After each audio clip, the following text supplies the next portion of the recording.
In Somerset and across the country, there's been a marked increase in reports of acute respiratory illnesses in children under 5. And in a roundabout way, Covid-19 may be behind this rise. It's really important to remember that these acute respiratory illnesses are very common. We usually see them emerge in winter. What we're seeing this year is we're seeing them emerge in the summer months. And the reason behind that is this winter, most of us were living under COVID restrictions, so we weren't socialising in the way, or children weren't attending nursery or other settings in the way that they usually would. And this meant that they weren't being exposed to the viruses and they weren't developing natural immunity to these viruses.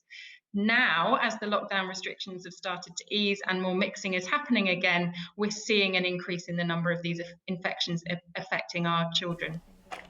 If your child does have a cough or a fever, you should arrange for a PCR test. Those are the ones that take place at established sites like this one. Or you can get one delivered to your home.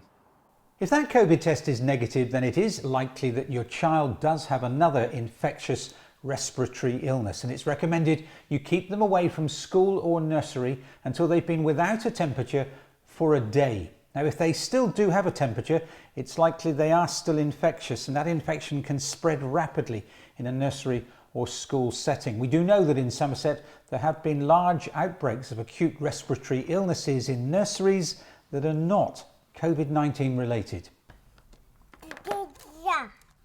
Most children will recover from these infections without medical support, but if they develop so-called red flag symptoms, like rapid breathing, drowsiness, producing little or no urine, or persistently refusing fluids, then seek urgent medical help.